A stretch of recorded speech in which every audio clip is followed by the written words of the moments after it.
स्वागत है सभी का एक और नए पेपर सॉल्यूशन के अंदर। अभी बच्चों ने मैसेज किया था कि BLI 07 का जो पेपर है उसके आप सॉल्यूशन कराओ। जितने एग्ज़ाम के सॉल्यूशन अगर मैं करवा सकता हूँ उतने आपको सोल्व करवा दूंगा। जून 2024 का पेपर आज सॉल्यूशन करने वाले हैं। रेफरेंस एंड इन्फॉर्मेशन सर्विस जो इस पेपर का नाम है, संदर्भ एवं सूचना सेवा, Hindi plus English by language के अंदर सॉल्यूशन करते हुए चलेंगे। और अगर आपको कोई भी BLI से रिलेटेड या DLI से रिलेटेड कोई भी अगर आपको वीडियो चाहिए या फिर किसी टॉपिक के बारे में डिस्कस करना है तो आप कमेंट कर सकते हो। उसमें मैं आपको अच्छे से मटेरियल ला के अच्छे से समझा दूंगा। 70 मार्क्स का पेपर आता है, 28 चाहिए होते हैं क्वालिफाइंग, जो कि 40% होते हैं इसके। ठीक है। और 40% ही आपको असाइनमेंट में चाहिए होते हैं। 40% से दोनों में अलग अलग 40% लाओगे तब आपका क्वालिफाई होगा मिनिमम। अभी स्टार्ट करते हैं सॉल्यूशन को। आपको बहुत सारे यही क्वेश्चन रिपीटेड एग्जाम के अंदर मिल जाएंगे, एज ए इंपॉर्टेंट क्वेश्चन की तरह आप ये देख सकते हो। ठीक है। शुरू करते हैं सेक्शन ए की तरफ से। तो इसमें 7 क्वेश्चन करने होते हैं, 7 ही आते हैं। पहला क्वेश्चन है, what is the primary objective of reference service. भाई रेफरेंस सर्विस का प्राइमरी ऑब्जेक्टिव क्या है, संदर्भ सेवा का जो प्राथमिक उद्देश्य है ना वो क्या है। तो मैं बढ़िया से आपको ये PDF भी प्रोवाइड करा दूंगा, नीचे लिंक डाल दूंगा डिस्क्रिप्शन में और कमेंट बॉक्स में पिन कर दूंगा, जिससे आप जाके ये वीडियो PDF डाउनलोड करके अच्छे से आप इसको बार बार पढ़ भी सकते हो। तो प्राइमरी जो ऑब्जेक्टिव है ना रेफरेंस सर्विस का वो क्या है, तो उसमें देखते हैं थोड़ा। एक सेकेंड। आज थोड़ा जो ऑडियो है उसमें भी थोड़ा चेंज है, क्योंकि पहले स्टीरियो थी, अभी मैंने मोनो कर दी है। तो ऑडियो में अगर आपको पहले से बेटर लग रही है तो ठीक है, अगर नहीं लग रही तो वापस पुरानी वाली शिफ्ट करेंगे या फिर कुछ और देखेंगे। तो अभी स्टार्ट करते हैं फर्स्ट क्वेश्चन के साथ में। प्राइमरी जो ऑब्जेक्टिव है रेफरेंस सर्विस का, संदर्भ सेवा का जो प्राथमिक उद्देश्य है वो क्या है। The primary objective is to establish a connection between right reader right document information in a personal way to serve users to save the users time. मतलब सीधी बात है कि राइट जो रीडर है उसको उसके राइट डॉक्यूमेंट मिल जाए और राइट टाइम पे मिल जाए। ये एक तो पहली बात तो ये बात कही किसने थी कि भाई right document to the right reader at a right time. ये वाली बात पहले तो ये स्टेटमेंट किसने दिया था, एक इंसान था उसने दिया था। तो उसका आप जो नाम है वो कमेंट करके मेरे को बताओगे, क्योंकि प्रीवियस जो पेपर हुआ है आपका उसमें डिस्कस अपन ने कर लिया था इसका नाम। तो आप ये बताओगे कमेंट करके। तो जो रेफरेंस सर्विस है वो आप समझ गए क्या होती है। रेफरेंस सर्विस ऐसी सर्विस होती है जिसमें यूज़र को डायरेक्ट किया जाता है किसी सोर्स की तरफ कि आपको है ना क्या पढ़ना है। वो यूज़र बोलेगा कि मेरे को तो लाइब्रेरी साइंस की बुक, लाइब्रेरी साइंस पढ़नी है, तो आपको ये वाली बुक चाहिए, ठीक है। तो वो बुक ढूंढ के देगा, आपको बताएगा, आपकी हेल्प करेगा। और अगर आपने कुछ इन्फॉर्मेशन अगर एडिशनल मांग ली है कि जैसे मेरे को बताओ कि रंगनाथन के ना जीवनी के बारे में कुछ मेरे को पढ़ना है, बुक में तो नॉर्मल इन्फॉर्मेशन दी हुई है, तो वो आपको या तो वो बुक बताएगा जिससे आप पढ़ सकते हो, या वो आपको इन्फॉर्मेशन ला के देगा कि ये देख लो ये रंगनाथन जी की जीवनी है, ये पढ़ लो। तो आपको जो इन्फॉर्मेशन चाहिए वो आपको दिलवाना ही रेफरेंस सर्विस है, सिंपल अगर भाषा में देखें तो। अभी चलते हैं दूसरे क्वेश्चन पे। हाँ, एक बार और इसका रिवीजन भी करेंगे अपन वापस दोबारा पढ़ते वक्त। अभी चलते हैं सेकंड क्वेश्चन पे, explain the short range reference service. भाई जो रेफरेंस सर्विस है ना उनको रंगनाथन जी ने 2 भागों में डिवाइड किया है। एक तो बताया शॉर्ट रेंज रेफरेंस सर्विस, एक बताया लॉन्ग रेंज रेफरेंस सर्विस। पहली बात तो आपने रेफरेंस सर्विस की डेफिनेशन देख ली, अब शॉर्ट रेंज की देख रहे हैं, आगे इसी पेपर में लॉन्ग रेंज भी पूछ लेगा आपको। तो तीनों अभी इसी पेपर में डिस्कस हो जाएंगे अपनी। शॉर्ट रेंज रेफरेंस सर्विस होती है, it is a service provided to answer a factual question. Factual question कौन से होते हैं, जैसे कि आपका नाम क्या है, आपकी देश की राजधानी क्या है, या यहाँ के है ना जो लोगों की जनसंख्या क्या है। सीधे जो एकदम क्विक जो आंसर होते हैं ना, फट देसी जवाब देने वाले, एकदम क्विक आंसर होने वाले क्वेश्चन है। Usually with in 5 to 10 minute. भाई 5 से 10 मिनट लग सकता है इसमें। जो स्टैंडर्ड रेफरेंस होती है लुक लाइक, जैसे इसमें कौन से चीज़ों को देख के आप रेफरेंस देते हो यूज़र को, डिक्शनरी को, ईयर बुक को, या इंसाइक्लोपीडिया, इन सारी चीज़ों से आप इन्फॉर्मेशन लेके यूज़र को बता देते हो। अभी कोई यूज़र आके पूछता है कि रंगनाथन जी का जन्म कब हुआ था, तो आप है ना उसको जल्दी से कहीं डायरेक्टरी वगैरह कहीं है ना ईयर बुक में कहीं देख के, लाइब्रेरी साइंस की कोई बुक में देख के आप 5 से 7 मिनट में बता दोगे उसे कि भाई उनका जन्मदिन हुआ, जन्मदिन है उनका ये इस तारीख को है, 12 को है, फिर एक रियल है, एक डॉक्यूमेंट वाला है, एक 9 तारीख है, एक 12 तारीख है, उन दोनों में क्या फ़र्क है। तो ये जो छोटी मोटी इन्फॉर्मेशन है जो शॉर्ट टाइम में दी जाती हैं और क्विक होती हैं, बहुत ही ज़्यादा जल्दी दी जाती हैं, 5 से 10 मिनट टाइम लग सकता है इनमें। और इनमें कोई ना बड़ा कोई ग्रंथ नहीं दिया जाता आपको, 1-2 पेज की इन्फॉर्मेशन, 1-2 पेज भी नहीं होती, 5-10 लाइन 20 लाइन ऐसे, जैसे आपके शॉर्ट टाइप क्वेश्चन होते हैं उसी प्रकार से। फिर चलते हैं अपन नेक्स्ट क्वेश्चन पे, mention 2 example of primary source of information. भाई जो प्राइमरी सोर्स ऑफ इन्फॉर्मेशन है उसके 2 एग्जांपल बताओ। पीछे पेपर में अपन डिस्कस भी किया था, प्राइमरी सेकेंडरी टर्सरी तीनों सोर्सेज को डिस्कस किया था एज ए रेफरेंस सोर्स। तो BLI 06 का पेपर था वो शायद, उसमें डिस्कस किया था। आप लिंक यहाँ पे मिल जाएगी, वो भी एक बार देख लेना, हेल्पफुल रहेगा। जो भी मैं सॉल्यूशन डालूँ इस चैनल के ऊपर, तो वो आप सभी देख लिया करो, क्योंकि पता है कि क्वेश्चन तो वही आने। अभी आप BLIs कर रहे हो, आगे जाके आप है ना थर्ड ग्रेड सेकेंड ग्रेड का एग्ज़ाम दोगे, उसके अंदर आपको काम में आएंगे। ठीक है, तो ये हो गया। अभी क्वेश्चन को डिस्कस करते हैं अपन। दो प्राइमरी सोर्स बताने। भाई प्राइमरी सोर्स होते हैं फर्स्ट हैंड, जो पहली बार किसी हाथ के द्वारा या किसी इंसान के द्वारा या तो खुद खुद के द्वारा लिखे गए होते हैं, या कोई डेटा होता है। जैसे रिसर्च पीरियोडिकल है, भाई रिसर्च की है किसी ने, पहली बार उसने वो रिसर्च पब्लिश की है, तो वो रिसर्च होगी प्राइमरी सोर्स। दूसरा हो गया पेटेंट। अगर कोई पेटेंट करा रहा है तो पहली बार ही कराएगा ना कि ये मेरा पेटेंट है। जैसे किसी ने दरवाजे का कोई पेटेंट करवा लिया कि मैं ऐसा दरवाज़ा बना रहा हूँ जो बीच में से खुलता हो, एक हिस्सा नीचे जाता हो, एक हिस्सा ऊपर जाता हो, बीच में से दरवाज़ा खुलता हो, नए साइड से ना इधर वाली साइड से, बीच में से एकदम दरवाज़ा जहाँ से टूटता हो, ऐसे मान लो आप। तो ऐसा कोई पेटेंट करवा लिया तो वो क्या हो गया, वो प्राइमरी हो गया, उसने पहली बार करवाया वो। न कि वो बार बार कोई वापस पब्लिश हुआ है किसी चीज़ का, पहले मूल्यांकन या कुछ कार्य हुआ था उससे उसने करवाया, नहीं, उसने पहली बार करवाया। ठीक है, तो प्राइमरी सोर्स हो गई ये। फिर चलते हैं नेक्स्ट क्वेश्चन में। What is the full form of precis. भाई प्रीसिस की फुल फॉर्म पूछ ली। प्रीसिस की फुल फॉर्म क्या होती है भाई, प्रिजर्व्ड कॉन्टेक्स्ट इन index system. Preserved context index system. या आप इंग्लिश में ही याद रखना, इसको दिया किसने, डेवलप किसने किया था इसने, डेरिक जो ऑस्टिन है उसने इसको डेवलप किया था प्रीसिस्ट को। ठीक है, डेरिक ऑस्टिन ने। For BNB British national bibliography के लिए प्रीसिस का एक इंडेक्सिंग सिस्टम होता है, एक टाइप से ना, किस तरीके से आपको लिखनी है, किस तरीके से चीज़ें लगानी है, उसके लिए प्रीसिस होता है। तो प्रीसिस इंडेक्सिंग जो सिस्टम है उसको किसने डेवलप किया, डेरिक ऑस्टिन ने। किसके लिए किया, BNB के लिए, ब्रिटिश नेशनल बिब्लियोग्राफी के लिए। फिर चलते हैं next question. Who is the publisher of Indian library science abstract. भाई ये सेम का सेम क्वेश्चन आया था BLI 06 के अंदर, शायद दूसरा या तीसरा क्वेश्चन ही था कि पब्लिशर कौन है। तो इसका पब्लिशर कौन है, जो इंडियन लाइब्रेरी साइंस एब्स्ट्रैक्ट है, जो उसको पब्लिश करता है IASLIC, जो आइसलिक है वो पब्लिश करता है। Indian association of special library and information centre Kolkata. अभी आपको याद करने का एक गजब तरीका बताता हूँ मैं। देखो देखो, ILSA, इल्सा। मैंने आपको ये क्वेश्चन भी पूछा था रिवीजन के टाइम पे, इल्सा को कौन करता है। अभी मैं आपको आइसलिक लिखता हूँ।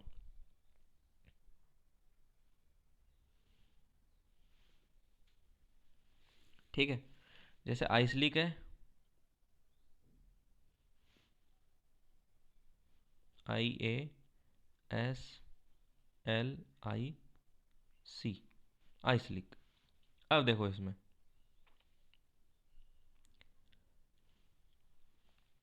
जो मैं बताना चाह रहा हूँ ना, उसको ध्यान से समझना, ध्यान से एकदम गौर, पूरा फोकस करके।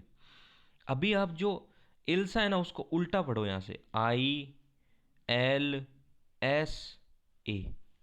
जो आइस लिखा है उसी के अंदर इल्सा आ रहा है, पर उल्टा लिखा हुआ है। देखो ILSA। ठीक है, इल्सा, इल्सा आइसलिक में लिखा हुआ दिख गया आपको। तो अब ये कभी भी आपका गलत नहीं होगा। इंडियन लाइब्रेरी साइंस एब्स्ट्रैक्ट अगर आपको दे दिया तो आप पहले इसकी शॉर्ट फॉर्म लिख लो, ILSA। भाई ये तो इल्सा है, तो इसको कौन करता है। फिर आप जैसे ही आपको याद आ जाएगा कि भाई आइसलिक लिखा था, उसमें आई उल्टा पहला और लास्ट वाला छोड़ दिया था, फिर ILSA आ गया ना इसके अंदर। तो ऐसे आपको ऐसे छोटे छोटे निमोनिक बताते हुए चलूंगा कि भाई याद रहने का तरीका याद करवा दूंगा अभी। तो ये याद रखना, पेपर में आ सकता है आपके। Mention to method of user study. भाई सॉरी, यूज़र एजुकेशन के दो मेथड बढ़ाओ। भाई पहली बात तो यूज़र एजुकेशन होती क्या है। यूज़र एजुकेशन ये होती है कि जो पाठक जो लाइब्रेरी के अंदर आ रहा है उसको उसकी पढ़ाई करना, कि उसको देखना कि उसे क्या ज़रूरत है, उसको कौन से मटेरियल चाहिए, उसकी नीड क्या है, क्या पढ़ना है उसे। तो यूज़र की जो है ना वो, एक सेकंड, मैंने आपको यूज़र स्टडी बता दिया, नहीं कि यूज़र एजुकेशन, दोनों में फ़र्क है। अभी बता देता हूँ। देखो यूज़र एजुकेशन हुआ कि लाइब्रेरी के बारे में आप सिखा रहे हो उसको।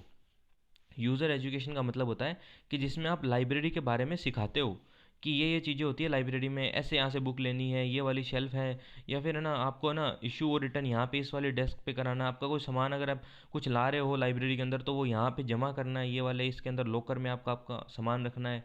सारी है ना लाइब्रेरी के बारे में चीज़ें सिखा रहे हो, उसको तो बोलते हैं यूज़र एजुकेशन। और यूज़र स्टडी होती है ना, जो यूज़र स्टडी, उसमें आप यूज़र की स्टडी करते हो कि उसको कौन सा मटेरियल चाहिए, लाइब्रेरी में कैसी बुक नई नई लानी चाहिए या लाइब्रेरी के अंदर ऐड करनी चाहिए। तो दोनों समझ में आपको टर्म आ गए। अब देख लेते हैं दो कोई मेथड देख लेते हैं यूज़र एजुकेशन के। भाई पहला तो लाइब्रेरी का टूर दे सकते हो आप, कि लाइब्रेरी का टूर या फिर कोई है ना ऑर्गेनाइजेशन, उसका टूर करवा दिया आपने कि ये देखो लाइब्रेरी है, ये वाली डेस्क है, ये वाली डेस्क है, फिर आप घुमा घुमा के लाइब्रेरी में सारी चीज़ें दिखा रहे हो। दूसरा हो गया ऑडियो विजुअल मेथड।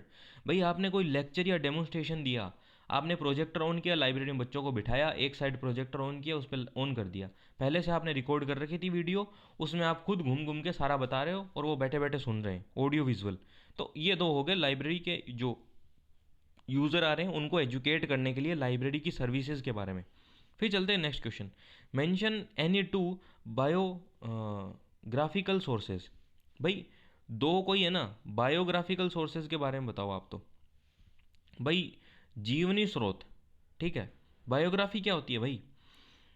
देखो बायोग्राफी होती है जो खुद बंदा लिखता है, खुद नहीं लिखता कोई दूसरा लिखता है, तो बायोग्राफी होती है। ऑटोबायोग्राफी क्या होती है? जो वो खुद ही लिखता है, खुद ही के बारे में, खुद की जीवनी। तो अभी ना बायोग्राफिकल सोर्सेज के बारे में पूछा है। तो इंडिया हुज हु, भाई इंडिया में कौन क्या है ना। हुज हु का मतलब कौन क्या है कैसे है। मतलब अभी है ना इंडिया के जो जो प्रेसिडेंट हैं श्री द्रौपदी मुर्मू, तो उनके बारे में who's who, India's who's who, तो उसमें उनका आएगा कि ये भी प्रेसिडेंट है, इनका नाम ये है, इनकी फैमिली ये है। तो ये होती है बायोग्राफी। अलग अलग जो जो पोस्ट पे लोग हैं उनकी बायोग्राफी होती है। जैसे डिक्शनरी ऑफ नेशनल बायोग्राफी, भाई ऐसी कोई डिक्शनरी जिसमें नेशनल बायोग्राफी है। तो ये दो एग्जाम्पल हो गए, दो एग्जाम्पल पूछे थे, इंडिया हुज हु कर देना, वर्ल्ड हुज हु कर देना, चाहे है ना डिक्शनरी ऑफ नेशनल बिब्लियोग्राफी कर देना, ठीक है। ये आप एग्जाम्पल दे सकते हो। फिर आगे mention two types of information service. भाई दो टाइप की इंफॉर्मेशन सर्विस के बारे में बताओ। तो एक तो होती है करंट अवेयरनेस सर्विस, एक होती है सेलेक्टिव डिसेमिनेशन ऑफ इन्फॉर्मेशन। कि ये दोनों के नाम याद कर लो आप, आगे आप अभी पेपर में डिस्कशन आएगा, अच्छे से समझते हुए चलेंगे। देखो जो करंट अवेयरनेस सर्विस होती है ना, उसमें तो ये याद रखो आप कि सिर्फ वो सभी लोगों के लिए होती है। एज है ना, जैसे RSS फीड होता है ना वेबसाइट के ऊपर, आप जैसे मान लो आप है ना SSB की वेबसाइट पे या कहीं पे भी जा रहे हो, तो वहाँ पे न्यूज़ इवेंट नाम से कोई सेक्शन बना होता है। फिर वहाँ पे न्यूज़ चल रही होती है, ये लेटेस्ट इन्फॉर्मेशन, फिर उससे उससे उससे पुराना नोटिस, ऐसे फिर वो स्क्रॉल हो रही होती हैं, ऊपर से नीचे चलती रहती हैं। उसको बोलते हैं RSS फीड, RSS, ठीक है। RSS, देखो RSS की फुल फॉर्म एक तो कोई मेरे को लिख के बताएगा कमेंट बॉक्स में कि भाई RSS की फुल फॉर्म ये होती है, ठीक है। चाहे गूगल कर लेना, RSS की फुल फॉर्म होती है, और आपको RSS की दो फुल फॉर्म मिलेंगी, मेरे को दोनों लिख के बताएगा ना, उसको है ना बढ़िया एकदम रिवार्ड मिलेगा अच्छा सा। आप लिख के बताना, ठीक है। फिर चलते हैं अपन जो करंट अवेयरनेस सर्विस होती है सबके लिए होती है, जो RSS फीड होता है वही as a current awareness service होती है। और जो सिलेक्टिव डिसेमिनेशन इन्फॉर्मेशन होती है उसमें यूज़र की प्रोफाइल बनती है, फिर भी उसको क्या क्या इन्फॉर्मेशन चाहिए वही इन्फॉर्मेशन जो उसको चाहिए वही भेजना सिर्फ, ठीक है। नेक्स्ट क्वेश्चन, A सेक्शन हो गया कंप्लीट। अभी आपका लगा देता हूँ फटाफट रिवीजन।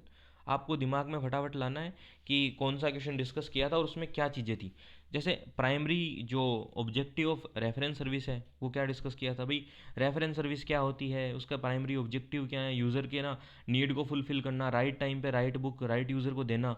तो ऐसी चीज़ें अपन ने इसके बारे में डिस्कस की थी। फिर explain short range reference service, जिसमें 5 से 10 मिनट का टाइम लगता है, और कुछ है ना कोई क्या फैक्चुअल इन्फॉर्मेशन होती है, कुछ डेटा वाली या छोटी कुछ इन्फॉर्मेशन होती है, उनको बोलते हैं शॉर्ट रेंज। इसको डेवलप किसने किया था भाई, रंगनाथन जी ने किया था।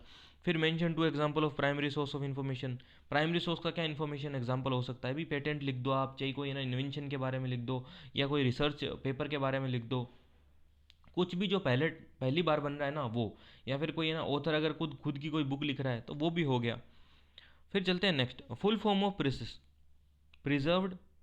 मैं नहीं बताऊंगा, प्रेसिस की फुल फॉर्म आप ही दिमाग में याद रखो, ठीक है। आप दिमाग में दोहराओ कि क्या थी, वो थोड़ा जोर डालो कि प्रेसिस की फुल फॉर्म क्या थी। PRECI, इंडेक्सिंग सिस्टम, ऐसे कुछ याद आ रहा होगा थोड़ा थोड़ा, तो वैसे करके आप याद करो। फिर चलते हैं, who is publisher of Indian library science subject. मैंने आपको क्या बताया था, ILSA, वही आपको उल्टा मिलेगा, तो ये किसका है ना, आ गया होगा दिमाग में आपके। तो मैं आपको ना अभी थोड़ा जोर डालो, रोक लो एक बार वीडियो को, पॉज कर लो, पॉज करके सोचो कि क्या आंसर क्या था उसका। Mention to method of user education, user education के दो मेथड बताओ। लाइब्रेरी का टूर दे दिया उनको, ऑडियो विजुअल तरीके से सिखा दिया, या उनको है ना कोई एक बुकलेट दे दी कि बुकलेट में सारा फोटो डायग्राम है सब लाइब्रेरी के, फिर उसमें नीचे लिखा हुआ है ये वाला सेक्शन इसमें ये काम होता है, ये पीरियोडिकल सेक्शन है, यहाँ पे न्यूज़पेपर मिलेंगे आपको, या फिर कोई जो पीरियोडिकल आती हैं वो मिलेंगी, यहाँ पे चेक इन चेकआउट या फिर इशू वाली बुक है, सारी चीज़ें, ये रैक्स हैं इसमें ऐसे ऐसे है, तो बुकलेट दे दिया उनको। किसी भी प्रकार से आप लाइब्रेरी के बारे में बता रहे हो। फिर आगे मेंशन टू जो बायोग्राफिकल सोर्स हैं, कि भाई कौन कौन से हैं जिससे आप बायोग्राफी सेलेक्ट करनी है लाइब्रेरी के लिए, वो आप कर सकते हो। तो इंडिया ह्यूज़ हो गया, नेशनल जो बायोग्राफी होगी उसका इंडेक्स हो गया। फिर mention any two types of information service, भाई कोई भी दो टाइप की, तो करंट अवेयरनेस सर्विस और सेलेक्टिव डिसमिनेशन ऑफ इंफॉर्मेशन। तो ऐसे ये आपके क्वेश्चन हो गए complete. Discuss the primary source of information with example, भाई प्राइमरी सोर्स के बारे में बताओ आप। तो प्राइमरी सोर्स होते हैं फर्स्ट हैंड, सीधी सीधी बात है कि जो पहली बार ही लिखे जाते हैं, वो पहली बार ही कहीं पे पब्लिश, या खुद की दिमागी उपज होती है एक टाइप से, ऐसे याद रखो आप इसको, ठीक है। देखो primary source are first publish record, भाई पहली बार पब्लिश होते हैं ओरिजिनल रिसर्च एंड डेवलपमेंट, भाई original research original development original कुछ कंटेंट होता है वही होता है प्राइमरी।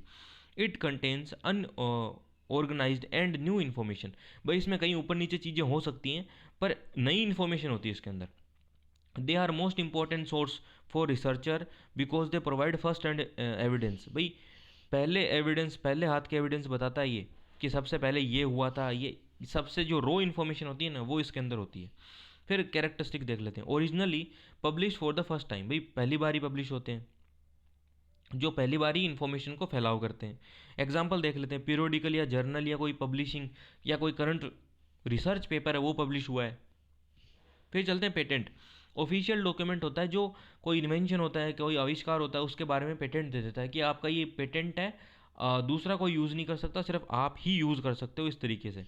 फिर कोई स्टैंडर्ड हो गया, मानक हो गया, कोई टेक्निकल स्पेसिफिकेशन हो गया कि हमने आज से ये मानक रख दिया, तो वो भी पहली बार पब्लिश होता है। थीसिस हो गया, कोई डिसर्टेशन हो गया, रिसर्च सबमिशन फॉर डिग्री, जैसे आप डिग्री कर रहे हो BLIS की, और आप मान लो आप इग्नू से कर रहे होते, तो आपको इंटर्नशिप करनी होती, या फिर आपको लिटरेचर जो सर्वे वो देना होता, उसमें आपको एक टॉपिक के बारे में लाइब्रेरी का पूरा का एक फाइल बनानी होती, उसमें आपको खुद से ही लिखना पड़ता सारा का सारा डेटा। अगर कुछ भी डेटा आपने गूगल से उठाया, वेब से उठाया, तो पूरा का पूरा आपकी रिसर्च होगी वो ड्रॉप डाउन हो जाएगी, कैंसिल कर दी जाएगी, आपको वापस बनानी होगी। ये आपको हिंदी में लिखा हुआ है नीचे, ठीक है। तो ये प्राइमरी सोर्स हो गया कुछ इन्फॉर्मेशन की। फिर mention the characteristics of reference book, भाई रेफरेंस बुक होती है उसकी कैरेक्टरिस्टिक्स बताओ। Reference book are design to be consult for specific information rather than the read from cover to cover, जैसे जो रेफरेंस सर्विस होती है वो इस तरीके से डिज़ाइन की जाती है कि कुछ स्पेसिफिक इन्फॉर्मेशन है ना वो मिल जाए, ना कि ना स्टार्टिंग से पहले पेज से पढ़ना शुरू करें और लास्ट तक उसे कहानी की किताब की तरह पढ़ा जाए, ठीक है। कंटेंट यूजुअली अरेंज अल्फ़ाबेटिकली, मतलब मान लो मैं आपको एक रेफरेंस बुक का एग्जांपल देता हूँ कि कोई इंसाइक्लोपीडिया है, कोई ना डिक्शनरी मान लो, सिंपल देख लो आप, डिक्शनरी है कोई, उसमें आपसे कोई बच्चे ने आके पूछ लिया कि सर मेरे को एक वर्ड का मीनिंग बताओ आप। कोई आके उसने वर्ड पूछ लिया आपसे, कोई है ना, कोई मैग्निफिसेंट, या फिर कोई कोई भी वर्ड, कुछ भी वर्ड पूछ लिया उसने, इंग्लिश का या हिंदी का पूछ लिया कि सर ये मेरे को ना इस वर्ड का मीनिंग क्या होता है बताओ आप। तो डिक्शनरी देखी, उसको मीनिंग बताया, उसको रेफरेंस सर्विस प्रोवाइड की कि ये हो गया तेरा मीनिंग। तो अब पूछा है कि भाई है ना, जो रेफरेंस सर्विस जो आपने डिक्शनरी यूज़ की ना उसके बारे में कुछ बताओ कि वो रेफरेंस सर्विस कौन कौन सी बुकों को आप यूज़ करते हो। देखो पहली बात तो कि जो उसमें कवर टू कवर पढ़ने वाली बुक नहीं होनी चाहिए, कहानी वाली कोई, ये स्पेसिफिक इन्फॉर्मेशन को ऊपर जोड़ देती हैं। दूसरा अल्फ़ाबेटिकल अरेंज होती है या क्रोनोलॉजिकल ऑर्डर में होती है कि पुराना कौन आया बाद में कौन आया, या सिस्टमेटिक ऐसा वे होता है जिससे जल्दी से जल्दी इन्फॉर्मेशन बीच में से बुक के कहीं से भी निकाली जा सके। फॉर एग्जाम्पल अगर सब्जेक्ट वाइज वो बुक लगी है सब्जेक्ट के अनुसार, तो आप सीधा उस सब्जेक्ट पे जाओगे, वहाँ पे कुछ देखोगे इन्फॉर्मेशन और यूज़र को बता दोगे। फिर है कंसल्टेशन, भाई user use to find fact, definition, date और ओवरव्यू, किसी चीज़ की कोई डेफिनेशन पूछ ली कि भाई ग्रेविटी की डेफिनेशन क्या होती है, कोई चीज़ फैक्ट पूछ लिया कि है ना भारत की पॉपुलेशन क्या है, या कोई डेट पूछ ली कि है ना देश आज़ाद कब हुआ था, डेट बताओ मेरे को। ऐसे मैंने आपको बेसिक बेसिक क्वेश्चन बताए, कुछ भी पूछ सकता है। तो वो जो फैक्चुअल इन्फॉर्मेशन है वो प्रोवाइड करती हैं ये वाली बुकें। Continuous non continuous reading, you do not read that directly like a novel. भाई आप है ना नोवल कहानी की तरह नहीं पढ़ते कि पहले वाली चीज़ अगर नहीं पढ़ोगे तो आगे का मीनिंग समझ नहीं आएगा। डिक्शनरी, डायरेक्टरी ऐसी चीज़ें हैं, आप कहीं भी पेज पे जाओ, आपको जो पढ़ना है वो डिटेल एक सिंपल लाइन में पढ़ो, ख़त्म। आपको ऐसे नहीं है कि आप ना पेज नंबर 2008 पे जाके आप देख रहे हो कि है ना वहाँ पे लिखा है किसी नाम किसी, जैसे मान लो योगेश्वर नाम लिखा है, तो उसका डेट ऑफ बर्थ या फिर उसके ना एड्रेस क्या है, उसका फ़ोन नंबर क्या है। तो आपको ऐसे नहीं कि ए से लेके ना पूरे वाई तक के सारे आपको पढ़ने पड़ेंगे तभी आपको योगेश्वर वाला समझ आएगा, ऐसी कोई बात नहीं है। नोवेल की तरह नहीं पढ़ी जाती है। एग्जाम्पल हो गया जैसे कोई डिक्शनरी होगी, डायरेक्टरी होगी, इंसाइक्लोपीडिया होगी, ईयर बुक होगी, ये सारे हो गए example. Usually they are not allowed to be taken out of the library. मतलब जैसे इंसाइक्लोपीडिया, डिक्शनरी, डायरेक्टरी होगी, इनको ज़्यादातर है ना जो इशू नहीं किया जाता कि आप ले जाओ। किसी यूज़र ने मांग लिया कि मेरे को डिक्शनरी चाहिए तो उसको नहीं देते वो बोलते हैं नहीं हमारे पास एक या दो डिक्शनरी है। वो यूज़र कोई अगर इन्फॉर्मेशन मांगेगा तो उसको देंगे ना, सभी के लिए काम आएगी। आपको दे देंगे तो आप ही सिर्फ घर पे ले जाके रख लोगे उसको। फिर चलते हैं नेक्स्ट क्वेश्चन पे। Explain need and usefulness of abstract. भाई एब्स्ट्रैक्ट क्या होता है? एब्स्ट्रैक्ट होता है एक सार। सार की यूजफुलनेस बताओ। भाई सार क्या है, जल्दी से समझ आ जाएंगी चीज़ें अपने को। तो सार के बारे में आप बहुत कुछ लिख के आ सकते हो। देखो abstract is a concise summary. भाई छोटी समरी होती है वो एक डॉक्यूमेंट की। कोई आर्टिकल है, कोई रिपोर्ट है बड़ी सारी 100-200 पन्नों की, उनको 5-4 पेज में कर देना। विद अ बिब्लियोग्राफिक डिटेल, सारी बिब्लियोग्राफिक डिटेल होती है उसके अंदर कि भाई क्या है, कैसे है, क्या चीज़ें हैं, कहाँ से उठाई है, सब कुछ। इन्फॉर्मेशन एक्सप्लोजर, भाई मिलियंस ऑफ आर्टिकल हैं, मिलियंस ऑफ पब्लिशर हैं, सारे सारे इन्फॉर्मेशन दे रहे हैं तो आप पूरी तो पढ़ नहीं सकते। तो उसके लिए आप एब्स्ट्रैक्ट पढ़ते हो कि एक है ना पूरा आर्टिकल आया, उसका एब्स्ट्रैक्ट आएगा कि ये पूरा आर्टिकल है 200 पेजों का, आप पढ़ सकते हो। एब्स्ट्रैक्ट है 2 पेजों का, सार उसका 2 पेजों का ही है या 3 पेज का है। तो उससे क्या बचेगा? टाइम बचेगा। जो लिटरेचर सर्च होती है उसमें जो लैंग्वेज का बैरियर होता है वो बचता है। जैसे help reader to decide a full document is relevant without reading the whole document. मतलब आपको है ना लाइब्रेरी साइंस के बारे में कोई बुक देखनी है तो आप उसका एब्स्ट्रैक्ट सार है ना वो देख लोगे आप, उसका पीछे से या फिर बीच में से कहीं से आपने देखा तो, जैसे ये तो अपन ने खुद ने मूल्यांकन किया, बाकी एक सार अलग से भी पब्लिश होता है, उसको आप देखोगे, आपको पता चल जाएगा कि मेरे काम की बुक है या नहीं है। काम की है तो मैं लेऊंगा, नहीं है तो नहीं ले रहा। फिर आता है लिटरेचर सर्च। भाई essential for retrospective searching of past literature. भाई आप लिटरेचर को सर्च कर रहे हो, जो उसको सर्चिंग के लिए आपको ये हेल्प करता है। जैसे कि मान लो आपको ना एब्स्ट्रैक्ट मिल गया किसी लिटरेचर का, किसी चीज़ को आप सर्च कर रहे हो तो आप सीधा सार पढ़ोगे। पुरानी कोई इन्फॉर्मेशन बहुत पुरानी आपको देखनी है तो आप सार सार पढ़ोगे, पूरी पढ़ने की ज़रूरत नहीं है, पूरी पढ़ने के लिए ज़रूरी नहीं है, तो आप सार पढ़ के ही काम चला लोगे। लैंग्वेज बैरियर, जैसे abstract in English allow user to understand the grid of the paper. German और जैसे जैसे मान लो पूरी की पूरी बुक है वो जर्मन में है, रशियन में है, कोई और लैंग्वेज के अंदर है, पर जो सार है ना उसका वो इंग्लिश में प्रोवाइड है आपको या दिया हुआ है, तो आप वो सार पढ़ लोगे। आप क्यों पढ़ोगे पूरा, कहाँ से आप ट्रांसलेट करोगे? तो ये सार के बारे में सारी बातें होगी भाई। जो एब्स्ट्रैक्ट होता है उसको कैसे यूज़ करते हैं, कैसे आप अच्छे से लिख के आ सकते हो। ये जनरल क्वेश्चन है, आसान सा है। फिर आगे चलते हैं, difference between the ready reference service, long range reference service. आपको मैं बता रहा था दोनों आ गई। पहले रेफरेंस सर्विस के बारे में देख लिया अपन ने, अभी शुरू करते हैं रेडी रेफरेंस सर्विस और लॉन्ग रेंज रेफरेंस सर्विस। भाई सबसे पहले तो इनका ना डिफरेंस देख लेते हैं क्या क्या है। जो ये बीच में जो ये आपके कॉलम लगा है, इससे इधर वाला तो है रेडी रेफरेंस और उसके उधर वाला है लॉन्ग रेंज। ये एक टेबल है पर एज ए टेक्स्ट की तरह लिखी हुई है, टेबल बनाई हुई नहीं है प्रॉपर। ठीक है, क्योंकि थोड़ा टाइम कम था तो इसलिए जल्दी से इसको एक्सट्रैक्ट कर लिया। देखो रेडी रेफरेंस सर्विस होती है 1, 5, 7, 10 मिनट तक। लॉन्ग रेंज होती है 10 मिनट से ज़्यादा। सीधा याद रखो, लॉन्ग है तो लंबा टाइम लग रहा है। फैक्चुअल इन्फॉर्मेशन पूछते हैं रेडी रेफरेंस में, जैसे कौन, क्या, कहाँ, कैसे, थोड़ा। इसमें पूछते हैं कॉम्प्लेक्स रिसर्च ओरिएंटेड। भाई कि मेरे को ये बताओ कि अंटार्कटिका के अंदर कितने पेंगुइन थे 2013 के अंदर, अब कितने हैं, और उनमें से कितने कैसे कहाँ गुम हो गए या कैसे कहाँ चले गए, कितनी वहाँ स्नो पिघल रही है। बहुत बड़ी इन्फॉर्मेशन होती है ना, उसके लिए यूज़ होता है लॉन्ग रेंज। फिर जैसे इसमें क्या क्या चीज़ें आती हैं, सोर्सेज क्या होते हैं, डायरेक्टरी होगी, ईयर बुक होगी, डिक्शनरी होगी, एलिमिना होगी, ऐसी चीज़ें होगी। और लॉन्ग रेंज में बिब्लियोग्राफी होगी, जनरल हो गए, कुछ ऑनलाइन रिसोर्सेज हो गए। तो ये आ गए लॉन्ग रेंज के अंदर। फिर चलते हैं स्टाफ, जैसे जूनियर और senior staff at a desk. भाई सीधा डेस्क से देख के बता देगा आपको, पर जो लॉन्ग रेंज होगी उसमें सब्जेक्ट स्पेशलिस्ट चाहिएगा, जो सोच समझ के पूरा मूल्यांकन करके आपको इन्फॉर्मेशन के बारे में बताएगा। एग्जाम्पल, इंडिया की पॉपुलेशन क्या है, शॉर्ट रेंज हो गया, जिसको रेडी रेफरेंस भी बोलते हैं। या impact of AI on library, भाई लाइब्रेरी के ऊपर एआई का क्या इम्पैक्ट है, ये इन्फो अगर ये क्वेश्चन पूछा तो कितना टाइम लगेगा सोचो आप उसको प्रिपेयर करने में। तो ये आपका शॉर्ट एंड स्वीट हो गया, आप लिखने के लिए इस पर 10 पेज 15 पेज भी लिख के आ सकते हो। ऐसे है ना, मैं आपको प्रोवाइड कर दूँ 5 7 पेज, कोई फ़ायदा नहीं है। जो सार निकल गया ना यहाँ से, जो मैंने आपको एक्सप्लेन कर दिया, वो सबसे बेस्ट है। नीचे हिंदी में दिया है सेम चीज़ें, एकदम बेस्ट वे के अंदर। फिर चलते हैं next question, mention the characteristics of current awareness service. भाई अब आ गया ना करंट अवेयरनेस सर्विस क्या होती है, मैंने आपको बोला था ना, current awareness service, selective dissemination of information, SDI, दोनों के बारे में पूछेगा। तो अब देख लो, current awareness service is a system of reviewing newly available document, selecting item relevant to the need of the individual और ग्रुप। फॉर एग्जाम्पल, सीधा सीधा एग्जाम्पल बताता हूँ कि लाइब्रेरी के अंदर इस महीने ये 400 नई किताबें आई हैं, वेबसाइट पे जाके आप लिस्ट कर दोगे कि न्यू बुक अराइव्ड, जाके देख लो। या आपने कहीं है ना लाइब्रेरी में घुसते हुए वहाँ पे टेम्पलेट या कोई नोटिस बोर्ड पे लगा दिया कि ये नई बुकें आई हैं, या नई बुकों का प्रदर्शनी लगा दी, या कुछ ऐसी है ना करंट अवेयरनेस सर्विस दे दिया आपने, अभी जो हाल फिलहाल में जो चीज़ें चल रही है उनके बारे में आपने उनको बता दिया कि ये वाली बुक आने वाली है, ऐसे ये है ये है। तो ये होगी जनरल इन्फॉर्मेशन। भाई मस्ट भी टाइमली टाइमली दी जाती है, इन्फॉर्मेशन मस्ट भी provide as soon as it is published.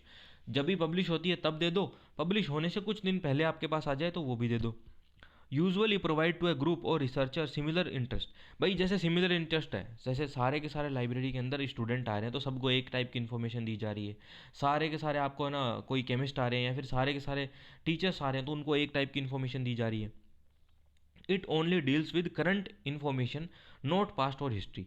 भाई पास्ट की हिस्ट्री की कोई इन्फॉर्मेशन नहीं, अभी करंट में क्या चल रहा है उसकी छोटी मोटी जानकारी दी जाती है। जो राउटिंग ऑफ जनरल्स, जो contain contents list, list of new arrival, ये सारी चीज़ें आती है इसमें कि भाई नया अराइवल कौन आ रहा है, अभी नई बुकें लाइब्रेरी में कौन आ रही है, कंटेंट लिस्ट, या फिर कोई है ना जनरल अभी कोई नई पब्लिश होने वाली है उसके बारे में। यूज़र पैसिव, देखो user receives without asking every time. सीधी सीधी बात ये अच्छे से इंपॉर्टेंट ध्यान रखना आप, कि यूज़र है ना बिना किसी बताए बिना, उसको वो पूछे बिना ही उसको हर बार वो मिल जाती है, विदाउट आस्किंग हर बार उसको मिल जाती है। पर current selective dissemination of information में ऐसी नहीं है। जो एस डी आई है ना उसमें ये बात नहीं है। तो आप ये देख लो। और दूसरी बात की एस डी आई है उसमें फीडबैक की बात होती है, इसमें कोई फीडबैक की बात नहीं है। आप इसमें जाके ये नहीं बोल सकते कि भाई साहब है ना, मेरा ये फीडबैक है कि मेरे को ये इन्फॉर्मेशन मत दो, ये वाली दो, नहीं। इसमें सबको जनरल मिलती है, सबको मिलेगी, कोई फीडबैक नहीं है। आप जाके नहीं बोल सकते कि मेरे को अलग से चाहिए कोई। Question number 7, explain the importance and utility of the reprography. भाई रिप्रोग्राफी की महत्व, उपयोगिता या महत्व बताओ। भाई पहले देख लेते हैं रिप्रोग्राफी होती क्या है। रिप्रोग्राफी द रिप्रोडक्शन ऑफ डॉक्यूमेंट। जैसे रिप्रोग्राफी का मतलब होता है, सीधा सीधा देखें तो फोटोकॉपी से हो गया, माइक्रोफिल्म से हो गया, स्कैनिंग से हो गया। रिप्रोग्राफी का मतलब है कि कोई इन्फॉर्मेशन आपके पास है उसकी कैसे भी करके एक कॉपी बना लेना। चाहे आप वो उसकी हाथ से लिख के बना रहे हो, चाहे आप प्रिंटर से प्रिंट करके बना रहे हो, चाहे आप उसको स्कैन करके ऑनलाइन अपलोड कर रहे हो। तो जो आपके पास डॉक्यूमेंट है, कोई रेयर है, कोई पुराना है, बहुत ही है ना इम्पोर्टेंट आपके लिए, बहुत ही मूल्यवान कोई चीज़ है, तो आपने उसका क्या किया, आपने उसकी प्रिंटिंग ले ली, आपने उसको ना स्कैन करके डिजिटली अपलोड कर दिया, तो उसकी रिप्रोग्राफी हो गई। तो रिप्रोग्राफी का मतलब होता है कॉपी बनाना, सीधा सीधा देखे तो। देखो पहली बात तो रिसोर्स शेयरिंग में काम आती है। Library can send copy of article to the other library inter library loan without sending the original general. भाई ओरिजिनल जनरल अपने पास पड़ी है, दूसरी लाइब्रेरी ने मांग ली कि ये वाली जनरल चाहिए, तो आप उसकी कॉपी निकाल के भेज सकते हो, ओरिजिनल आपके पास रख सकते हो अगर कोई इंपॉर्टेंट चीज़ है। देखो रेयर ओल्ड है, रेयर है ओल्ड कोई मनुस्क्रिप्ट है। मनुस्क्रिप्ट वो चीज़ें होती है जिनको हाथ से लिखा जाता है, जो हाथ की लेखनी होती है उसे मनुस्क्रिप्ट बोलते हैं। कोई हाथ से लिखी हुई पुरानी और रेयर किताब है तो उसको माइक्रोफिल्म या डिजिटाइज कर देना, सेव करने के लिए ओरिजिनल को, to save original from handling damages. मतलब आपने जो ओरिजिनल चीज़ थी उसकी फ़ोटोकॉपी, इसकी स्कैनिंग की, आपने उसको अच्छी जगह, एक बंद जगह पे रख दिया जहाँ पे कोई भी उसको ख़राब नहीं होने का चांस है, उसका वो ख़राब ही नहीं होगी। अब आपको यूज़र कोई मांग रहा है कि मेरे को वो वाली बुक चाहिए, तो आप उसकी ऑनलाइन डिजिटाइज कॉपी दे रहे हो या उसकी फ़ोटोकॉपी प्रोवाइड कर रहे हो कि ये वाली पढ़ लो, ओरिजिनल को क्यों फाड़ो भाई, वो तो रेयर वैसे ही है। Multiple copies can made for student है। भाई जैसे बहुत सारी कॉपीज़ हैं, जैसे अगर यूज़र एजुकेशन की भी माने तो लाइब्रेरी की बहुत सारी पैम्पलेट निकाल के उनको दे दी। माइक्रो जो film save the shelf space compare to the bulk newspaper.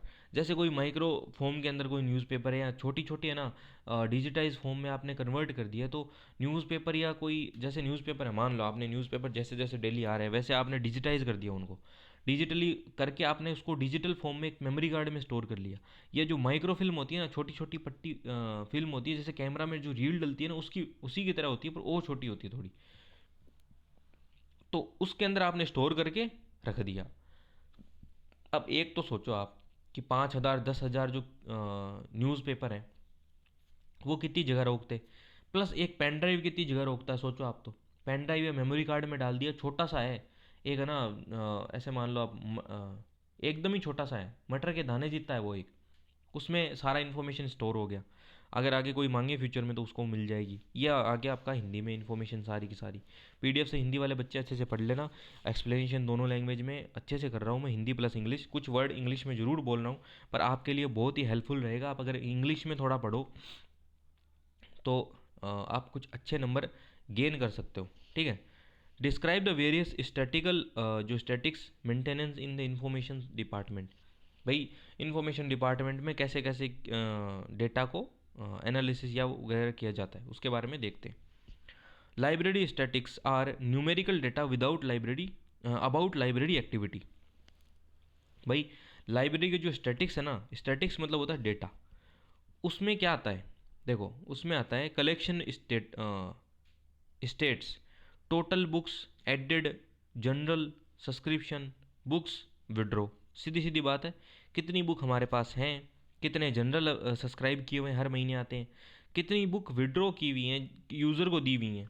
Circulation status, भाई यहाँ पे ये लिखा हुआ स्टैट्स लिखा है, मैं इसको स्टेटस पढ़ रहा हूँ क्योंकि ये स्टैट्स शॉर्ट फॉर्म हो गया एक टाइप से स्टेटस का ही। तो सर्कुलेशन स्टैट्स है, जैसे नंबर ऑफ बुक्स इशूड, कितनी बुक इशू हुई हैं, कितनी रिटर्न हुई हैं, कितनी रिन्यू होती है डेली। यूज़र स्टैट्स कि भी यूज़र के बारे में इंफॉर्मेशन, कितने यूज़र पर डे आते हैं, कितने नए मेंबर आ रहे हैं रोजाना। रेफरेंस स्टैट्स, जैसे नंबर ऑफ जो क्वेरीज हैं आंसर होती है रेडी रेफरेंस के थ्रू, कि भी आज 10 है ना चीज़ पूछी तो 10 की 10 उत्तर दे दी नहीं दे दी, वो वाली। फाइनेंशियल स्टेट है, जैसे बजट प्लान ऑन बुक, भाई sorry budget spend on book है, बाइंडिंग है, सैलरी है, वो सारी इन्फॉर्मेशन होगी। Utility, help in budget justification, annual reporting and information service, improving service. सीधी सीधी बात है कि लाइब्रेरी के बारे में सारा डेटा, सब कुछ डेटा, कि कैसे बुक कहाँ है, कैसे जा रही हैं, कितने यूज़र पढ़ रहे हैं, कितने मेंबर हैं, क्या है कैसे है। अभी आपको मैं एक बढ़िया चीज़ बताता हूँ, बहुत ही उम्दा चीज़ है, एक सेकंड रुको बस आप। 72.8 जो परसेंट लोग हैं जो वीडियो देखते हैं वो सब्सक्राइब नहीं किए हुए हैं, 27.2% ने कर रखा है सब्सक्राइब। तो आप जो 72.8% में आते हो, जो वीडियो देखते हैं सब्सक्राइब नहीं करते, वो सब्सक्राइब कर दो जल्दी। अगर मैं सोच रहा हूँ कि अगर वीडियोस जैसे ये सारी मैं डाल रहा हूँ, अभी 15-20 दिन है, कि 15-20 दिन तक या महीने तक मान लो मैं डालता हूँ उसके अंदर वीडियो सारी, 2,000 3,000 अगर सब्सक्राइबर होते हैं, अच्छा नंबर क्रिएट होता है, अच्छे लोगों तक, ज़्यादा लोगों तक अगर सारी इन्फॉर्मेशन पहुँचा पाते हैं तो कंटिन्यू करने का कोई फ़ायदा है। वरना तो जैसे ही अभी फ़िलहाल अभी सब्सक्राइबर कितने हैं, 130 समथिंग है, तो ये नंबर क्या है, कम है बहुत ज़्यादा। जिस हिसाब से आपको कंटेंट मिल रहा है, जिस हिसाब से आपको जो मेहनत की जा रही है, उस हिसाब से बहुत कम नंबर है ये।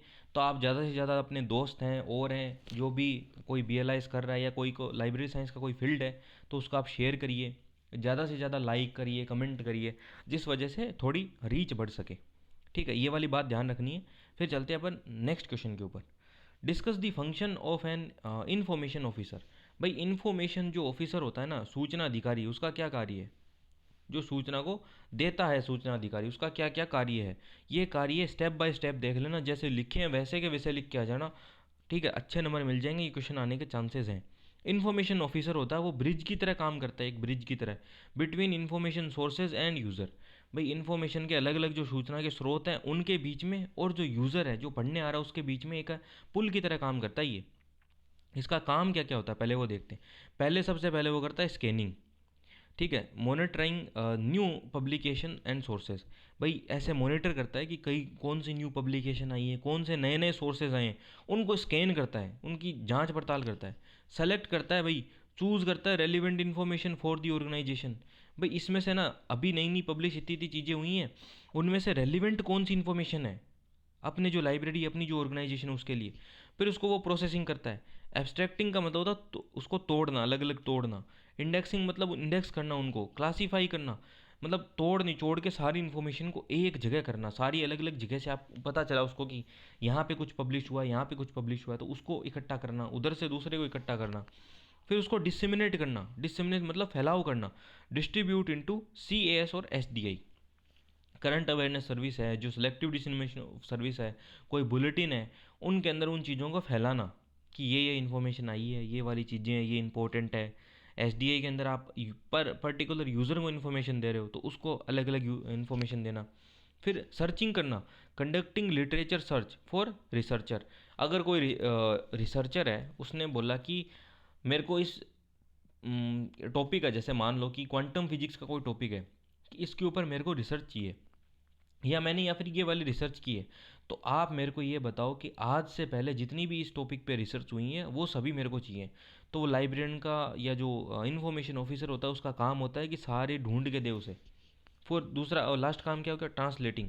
भाई अगर ट्रांसलेट सर्विस चाहिए तो वो काम करना। तो इन्फॉर्मेशन ऑफिसर का काम होता है कि जो भी इन्फॉर्मेशन लाइब्रेरी में आ रही है उन सबको है ना एक तरीके से क्लासीफाई करना, उनको लोगों तक पहुंचाना, फैलाव करना, और एनालाइज करना, स्कैन करना, प्रोसेसिंग करना इन्फॉर्मेशन की, और ट्रांसलेट करना। ये सारे काम आते हैं इन्फॉर्मेशन ऑफिसर के। भाई जो सूचना अधिकारी होते हैं ना उसके कार्य आते हैं, ये सारे हिंदी में लिखे हैं। अब चलते हैं सेक्शन C के ऊपर। Discuss the various method and tool used in indexing and their importance in reference service. भाई इंडेक्सिंग के अंदर कौन से टूल आते हैं और रेफरेंस सर्विस में क्या क्या काम होते हैं उन टूलों के। तो पहले देखते हैं अपन, पहले कंसेप्ट को समझते हैं कि जो indexing is a process of the creating a guide. Index बनाना, जैसे आप कॉपी होती है उसमें अलग अलग चैप्टर आप अंदर लिखते हो, फिर इंडेक्स बनाते हो एक बाहर की तरफ, तो वही ये इंडेक्सिंग है उसी तरीके की। That allow user to locate information without with in a document और कलेक्शन। भाई यूज़र को है ना हेल्प करता है कि डॉक्यूमेंट उस इन्फॉर्मेशन तक पहुंच सके। अब आपने आपकी कॉपी के अंदर आपने चैप्टर बना रखे हैं 1 से लेकर 8 तक, 10 तक, लाइट का, हीट का, ऐसे कोई चैप्टर बना रखे हैं। टीचर को वही चैप्टर पे जाके चेक करना है तो सीधा पेज नंबर देखिएगा उस चैप्टर पे चला जाएगा एकदम। वैसे मान लो आप, इसमें 2 टाइप की होती हैं। एक तो सॉरी 3 टाइप की होती हैं। एक तो होती है pre coordinate indexing, post coordinate indexing और कीवर्ड इंडेक्सिंग। पहले समझते हैं प्री कोऑर्डिनेट इंडेक्सिंग क्या होता है। Terms are combined before the search at the time of the indexing.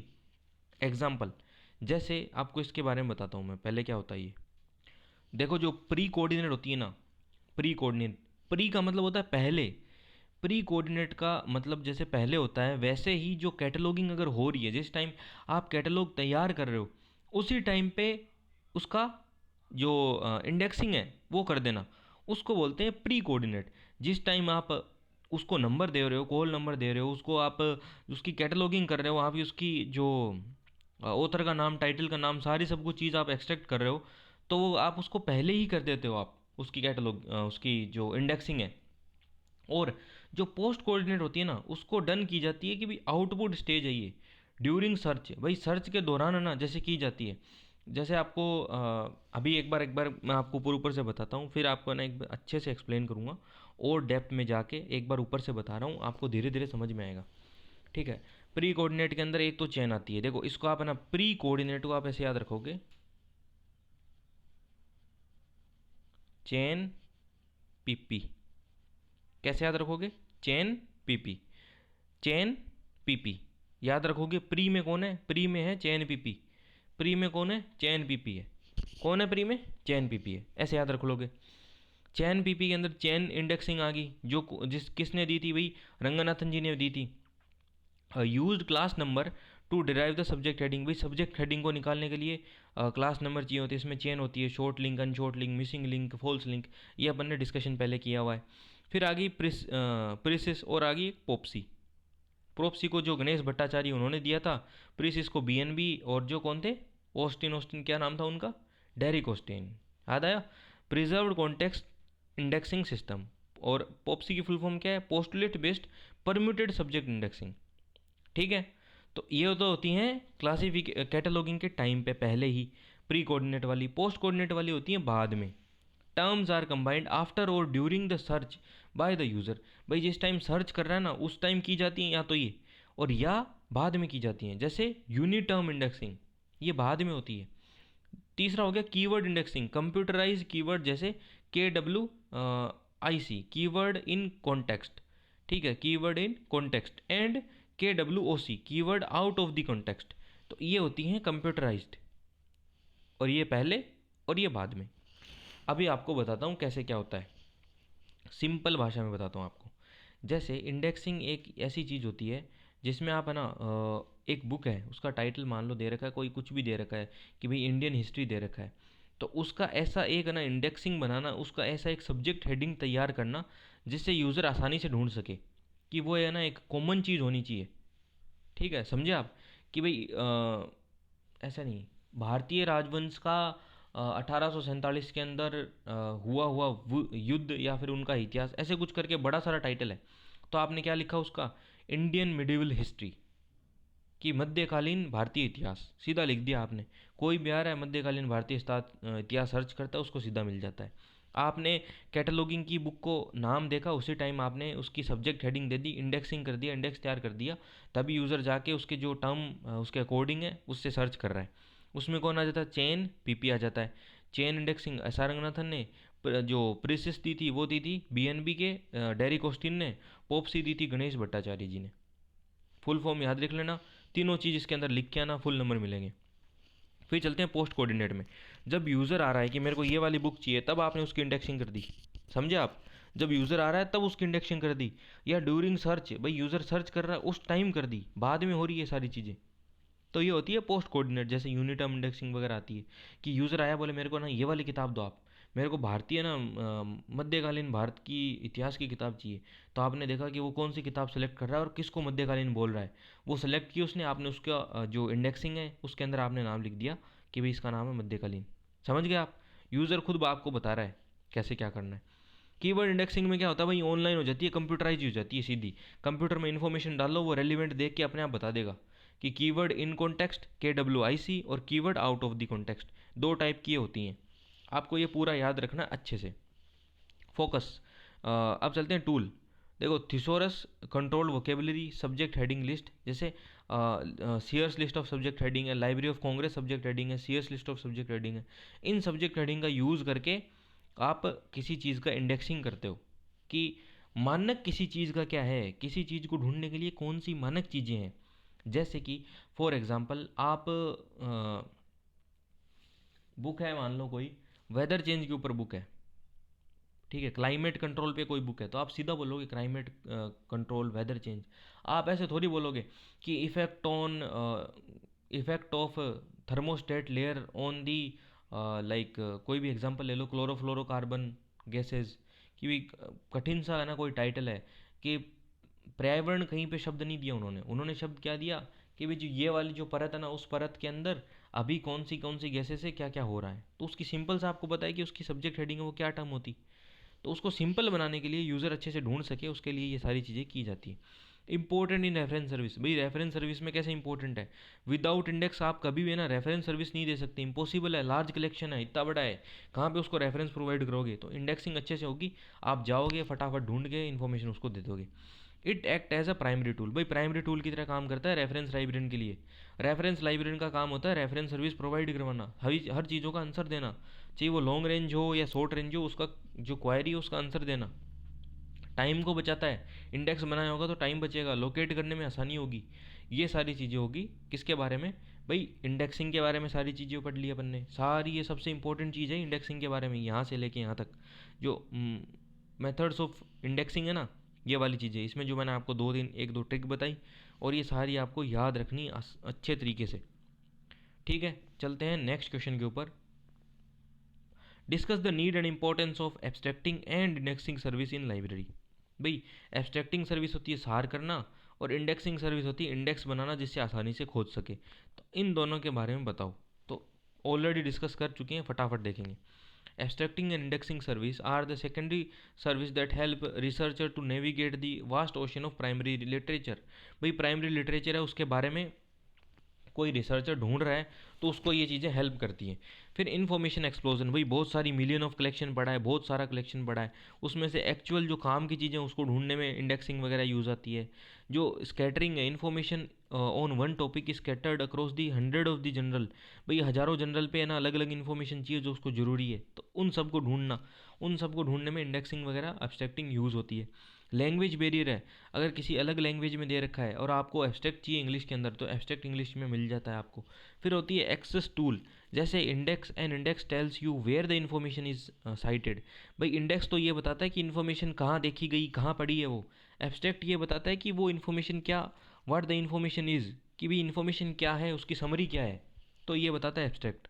फिर चलते हैं करंट अवेयरनेस सर्विस, जो scientist can scan indexing and abstracting service to stay updated with the reading full journal. भाई abstracting और indexing service को देख के scientist है ना वो अपडेट रह सकते हैं। जो रिप्रोस्पेक्टिव सर्च होता है, essential for PhD student to find the past research to avoid the duplication of the work. जैसे अभी एक सॉफ्टवेयर चलता है ड्रिल बिट नाम से, यूजीसी काम में लेती है उसको, कि आप अगर पीएचडी कर रहे हो तो आपके जो रिसर्च पेपर जाएंगे ना, तो ड्रिल बिट सॉफ्टवेयर लगेगा और सीधा सीधा देख लेंगे वो कि आपने क्या कहीं से किसी का भी चोरी किया है। अब आप बोलोगे उनको कैसे पता चलेगा भाई, उनको कैसे पता चलेगा कि जैसे अभी आपसे पहले कोई यूज़र अगर आप खुद की रिसर्च सबमिट करके गया है, तो वो क्या करता है उस रिसर्च को सबमिट कर देता है यूजीसी के पास में, जो यूनिवर्सिटी है जिसके अंडर आती है यूजीसी, यूजीसी के अंडर जो यूनिवर्सिटी आती है उसको सबमिट कर देता है। फिर जो उसको किया जाता है ऑनलाइन, ठीक है, ऑनलाइन करके उसको ऑनलाइन करके उसको सर्चेबल बना दिया जाता है, कि अगर कोई नया यूज़र लाएगा और उस टाइम आप ऑनलाइन करोगे तो वो सीधा सीधा बता देगा आपको कि ये वाली चीज़ तो पहले सबमिट हो चुकी है, तो आप डुप्लीकेशन उसमें नहीं कर सकते, न तो कोई की कॉपी कर सकते हो और न ही आप इंटरनेट से उठा के पेस्ट कॉपी पेस्ट कर सकते हो, ठीक है। ये काम आती है जो रिप्रोस्पेक्टिव सर्च होती है उसके अंदर। मैंने आपको एक नाम भी बताया सॉफ्टवेयर का, ड्रिल बिट, याद रखना, वो क्वेश्चन आता है बहुत बार। Selection help librarian to decide the full context of journal subscribe based on the popularity और ए एंड आई। सीधी बात है, पूरे जनरल को पूरे को पढ़ने की जरूरत नहीं है, एब्स्ट्रैक्ट पढ़ लो, पता चल जाएगा कि काम की चीज़ है नहीं काम की चीज़ है, सीधी बात है। फिर चलते हैं example, chemical abstract, Indian science abstract, guide to the Indian periodical literature, ये सारे कुछ एग्जाम्पल हैं। फिर चलते हैं नेक्स्ट क्वेश्चन पे, ये 2 बार 3 बार डिस्कस हो चुका है, अभी नेक्स्ट पे चलते हैं। आप अगर किसी को डाउट रह जाए तो वापस देख लेना, फिर भी अगर डाउट रह जाए तो मेरे को कमेंट बॉक्स में पूछ देना, मैं आंसर कर दूंगा आपका। What is the category of information source, भी कैटेगरीज बताओ इन्फॉर्मेशन सोर्स की, primary, secondary, tertiary. Discuss the secondary source of information, what the suitable example. Primary पूछ लिया, सेकेंडरी पूछ लिया, टर्सरी और पूछ लेगा कहीं अगले एग्जाम पे। तो प्राइमरी, सेकेंडरी, टर्सरी तीनों सोर्स ऑफ इन्फॉर्मेशन अच्छे से तैयार करके जाना है, कि प्राइमरी क्या होता है, क्या डेफिनेशन लिखूंगा मैं, 1 2 बार लिख के देख लेना। सेकेंडरी क्या होता है, क्या लिखूंगा। थर्ड टर्सरी क्या होता है, क्या लिखूंगा, क्या उनके एग्जाम्पल हैं। सारी चीज़ें पहले से तैयार करके जानी है आपको, इन तीनों में से क्वेश्चन पक्का मिलेगा। देखो 2 3 कैटेगरी है ना, वो अपने जो ग्रोगन है उनके द्वारा बताई गई हैं। हैंसन जी ने बताई थी 2 कैटेगरी, ग्रोगन जी ने बताई थी 3 कैटेगरी, ठीक है। इन्होंने मैं जो यहाँ पे स्लैश करके इसलिए लिखा है कि दोनों ने कैटेगरी सिमिलर बताई थी, एक ने 2 बताई थी, एक ने 3 बताई थी, इतना ही फ़र्क है। तो ये नाम छोड़ो आप, नाम इतना ज़रूरी नहीं है, मेन तो ये कैटेगरी ज़रूरी है। देखो प्राइमरी सोर्स ऑफ इन्फॉर्मेशन होती है वो ओरिजिनल होती है, फर्स्ट हैंड होती है, पहली बार पब्लिश होती हैं। उनमें क्या आता है, थीसिस आता है, पेटेंट आता है, जनरल आती हैं, मतलब पहली बार पब्लिश होने वाली कोई भी चीज़ आती है। सेकेंडरी इन्फॉर्मेशन क्या होती है, organize the compilation of primary source, जो प्राइमरी सोर्स है उनका कंपाइलेशन करना। भाई आपने ना कोई बिब्लियोग्राफी बना दिया आपने, कि उसमें लिस्ट दे दी, पहले मान लो एक एग्जांपल देता हूँ सिंपल सा, कि इंग्लिश की नोवेल, जनरल या कोई किताबें पब्लिश हो रही हैं, इंग्लिश की कोई लिटरेचर है, कोई नोवेल है, कोई हैरी पॉटर की मान लो किताब है, या कोई भी किताब है वो पब्लिश हो रही है इंग्लिश की, सारी बुक पब्लिश हो गई। आपने उन सारी बुकों को मिलाया कि इंडिया में होने वाली किताबें, इंडिया में होने वाली इस महीने में इंडिया में कौन सी किताबें पब्लिश हुई हैं, आपने लिस्ट बनाई, आपने एक और बुक बना दी कि ये है ना 5,000 बुक पब्लिश हुई हैं, इनके सब्जेक्ट वाइज आपने क्लासिफिकेशन किया, आपने बुक बनाई, बेच दी, वो होगी सेकेंडरी सोर्स ऑफ इंफॉर्मेशन। अब कोई तीसरा बंदा आया, उसने वो आपकी बुक देखी कि ये इस साल या इस महीने में पब्लिश होने वाली है, आपकी सारी 10 की 10 उसने बुक उठाई, वो बिब्लियोग्राफी, उसने एक बड़ी बिब्लियोग्राफी बना दी कि ये लो महीने वाइज सारी, तो वो होगी टर्शरी फॉर्म ऑफ इंफॉर्मेशन। तो ये तीनों के एग्जाम्पल हो गए। चलते हैं नेक्स्ट क्वेश्चन पे। नेक्स्ट क्वेश्चन क्या, टर्शरी पे चलते हैं। जो टर्शरी सोर्स एंड इंफॉर्मेशन के guides to find the primary and secondary source, भाई प्राइमरी और सेकेंडरी दोनों को मिला के, जैसे बिब्लियोग्राफी और बिब्लियोग्राफीज बना दिया, उनको दोनों को मिला के आप टर्शरी सोर्स बनाते हो। तो तीनों के बारे में मैंने अच्छे से बता दिया, बहुत सारा ना विवरण करके अच्छे से 4-5 पेजों का भी लिख के आ सकते हो इसके बारे में। फिर चलते हैं इसके बारे में, सेकेंडरी सोर्स के बारे में स्पेशली पूछा था अपने को। सेकेंडरी सोर्स के अंदर क्या आता है भाई, डाइजेस्ट आता है, कोई है ना जो एनालाइज होता है, जो इवेलुएट होता है, या कोई है ना रीऑर्गेनाइज किया जाता है इन्फॉर्मेशन को, प्राइमरी को। जैसे मैंने रीऑर्गेनाइज कर दिया, उनका ना एब्स्ट्रैक्ट बना दिया, या कुछ है ना उनको तोड़ मरोड़ के आगे पीछे सीक्वेंस कर दिया, या उनमें से सार निकाल निकाल के 5-4 चीज़ों को जोड़ दिया। मतलब प्राइमरी को तोड़ मरोड़ के एनालाइज करके इवेलुएट करके कैसे भी एक नई इन्फॉर्मेशन क्रिएट करना, उनका नया एक ना तरीका, एक ढांचा क्रिएट करना, उसको बोलते हैं सेकेंडरी। मोर इजीली एक्सेसिबल और अंडरस्टैंडेबल, ऐसा बना देना कि आसानी से समझ आ सके।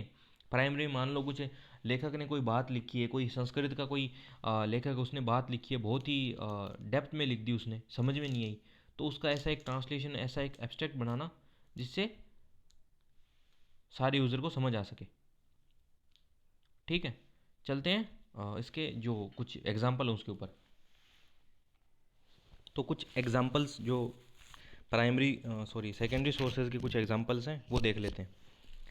जैसे पहला एग्जाम्पल क्या है अपने, डिक्शनरीज। डिक्शनरी में अलग अलग जो वर्ड है, जो प्राइमरी कोई किसी ने टेक्स्ट लिखा था, कहीं से कोई है ना वर्ड मिला है, कहीं नई बुक में कुछ आया था।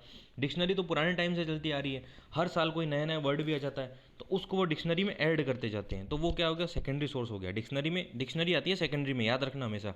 एनसाइक्लोपीडिया, जिसमें सब्जेक्ट बेस ना, कि एनसाइक्लोपीडिया ऑफ फिजिक्स, तो फिजिक्स की सारी जो टर्मिनोलॉजी है, उसकी इन्फॉर्मेशन है सारी, कोई उस सब्जेक्ट के बारे में जो भी डिटेल इन्फॉर्मेशन है वो वहाँ पे दी गई होती है, तो इंसाइक्लोपीडिया हो गया। दूसरा, तीसरा हो गया अभी बिब्लियोग्राफी हो गई, कोई है ना प्राइमरी सोर्स की लिस्ट है, उनकी लिस्ट बना दी एक आपने, मैंने बिब्लियोग्राफी का एग्जाम्पल भी दिया था आपको। फिर चलते हैं टेक्स्ट बुक के बारे में। कोई ऐसी टेक्स्ट बुक है जो written for the student based on the establishment of primary knowledge. जैसे कोई प्राइमरी नॉलेज पे किसी ने, मान लो आपकी आरबीएससी या फिर जो भी एनसीईआरटी या सीबीएसई की बुक आती हैं, वो बुक पब्लिश हो चुकी हैं, ठीक है, वो प्राइमरी सोर्स की तरह ऐसे कंसीडर किया जाता है। पर उन्हीं बुकों से मिला के उनके सारे क्वेश्चन उठा के आपने एक बना दी कि ये लो आपकी पासबुक, कि ये संजीव पासबुक है, और ये आपके ना आंसर दिए हुए हैं इसके अंदर पूरा सार दिया हुआ है। तो कोई प्राइमरी के ऊपर आपने कोई टेक्स्ट बुक दूसरी बना दी है।